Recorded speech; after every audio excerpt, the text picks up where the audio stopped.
កាន់តែក្តៅហើយពេលនេះអតីតអ្នកនយោបាយថៃប្រកាសប្រមូលពលរដ្ឋទៅកំទេចលំនៅឋានពលរដ្ឋខ្មែរនៅភូមិជោគជ័យនិងភូមិព្រៃច័ន្ទនៅថ្ងៃទី31ខែតុលាឆ្នាំ2025នេះ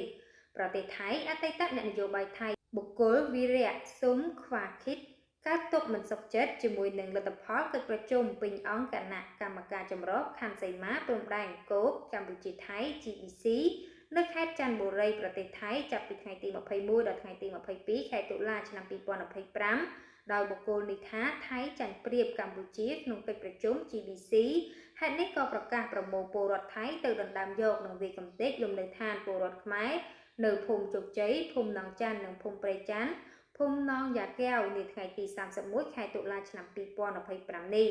នៅថ្ងៃទី23ខែតុលាបុគ្គលវីរៈស៊ុំខ្វាឃីតបានបង្ហោះសារក្នុង Facebook របស់ខ្លួននិយាយពីកិច្ចប្រជុំ GBC កម្ពុជាថៃនៅខេត្តចន្ទបុរីថាថៃចាញ់ប្រៀបកិច្ចប្រជុំនេះឬថៃមានចេតនាលួចជាតិឲ្យកម្ពុជាម្ដងទៀតទើបធ្វើឲ្យការបណ្ដេញពលរដ្ឋខ្មែរចេញពីភូមិជោគជ័យនិងភូមិព្រៃច័ន្ទត្រូវអូសបន្លាយពេលយូរលើពីនេះថៃប្រឈមនឹងការគ្មានសិទ្ធិកាន់កាប់ទឹកដីទីនេះជារៀងរហូតដូចនេះសូមពលរដ្ឋថៃដែលស្រឡាញ់ជាតិទាំងអស់ទៅបំពេញតួនាទីជាជនជាតិថៃការពារអធិបតេយ្យភាពនិងរក្សាផលប្រយោជន៍ជាតិតាមរយៈមាត្រា50នៃរដ្ឋធម្មនុញ្ញបច្ចុប្បន្នពលរដ្ឋថៃដែលស្នេហាជាតិនឹងចូលទៅវាយកំទេចចោលលំនៅឋានរបស់កងទ័ពនិងពលរដ្ឋខ្មែរទាំងអស់នៅភូមិជោគជ័យភូមិនងច័ន្ទឲ្យខ្ទេចគ្មានសល់ជួបគ្នានៅភូមិនងច័ន្ទឃុំណូតម៉ាក់មុនស្រុកឃុកសូងខេត្តស្រះកែវនៅថ្ងៃសុក្រទី31ខែតុលាឆ្នាំ2025នាវេលាម៉ោង1រសៀល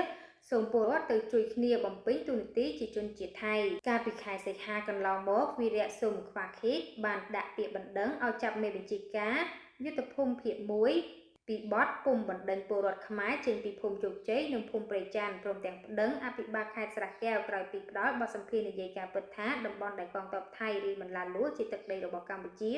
ថៃគ្មានឯកសារកាន់ដីធ្លីដែលធ្វើឲ្យពលរដ្ឋថៃខឹងសម្បាទូទាំងប្រទេសបុគ្គលនេះតែងតែធ្វើសកម្មភាពអុកឡុកនិងចាប់ប្រកាន់រដ្ឋាភិបាលថៃរហូតធ្វើឲ្យលោកនាយករដ្ឋមន្ត្រីអនុทิនឆាន់វីរៈគុណមិនពេញចិត្តលោកអនុทิនបាននិយាយកន្លងមកថាបុគ្គលវីរៈស៊ុំខ្វាឃីតមិនធ្លាប់ធ្វើអ្វីជួយជាប្រយោជន៍ដល់ជាតិទេគឺបានតែស្រែកបង្ករឿងប៉ុណ្ណោះគូបញ្ជាក់ថាវីរៈស៊ុំខ្វាឃីតបានចំណាយពេលរហូតដល់15ឆ្នាំដើម្បីឲ្យពលរដ្ឋថៃទូទាំងប្រទេសព្រមទទួលស្គាល់និងជឿថាភូមិជោគជ័យនិងភូមិព្រៃច័ន្ទគឺជាទឹកដីថៃកន្លងមកបុគ្គលនេះនិងមិត្តភ័ក្តិ8នាក់ត្រូវបានកម្ពុជាចាប់ដាក់ពន្ធនាគារចំនួន3ឆ្នាំ6ខែនិង3ថ្ងៃពីបទដើរចូលទឹកដីកម្ពុជាខុសច្បាប់ទើបបុគ្គលនេះគុំគួននិងសូមឲ្យថៃគ្រប់គ្រងភូមិទាំងពីរឲ្យបាន100%រដ្ឋាភិបាលនិងកងទ័ពថៃពេល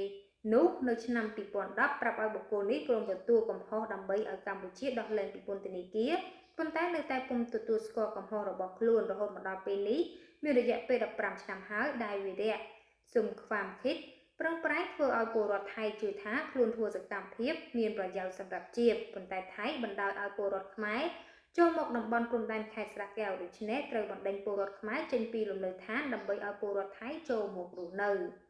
ចានេះគឺជារឿងមួយដែលហួសចិត្តមែនទែនដែលប្រជាជនចាថៃមួយចំនួនតូចមិនមែនទាំងអស់នោះទេបងប្អូនព្រោះប្រទេសថៃក៏មានមនុស្សល្អៗដែរតែបុគ្គលមួយចំនួនតូចដែលគាត់ជ្រុលនិយមគឺគាត់តែងតែធ្វើអី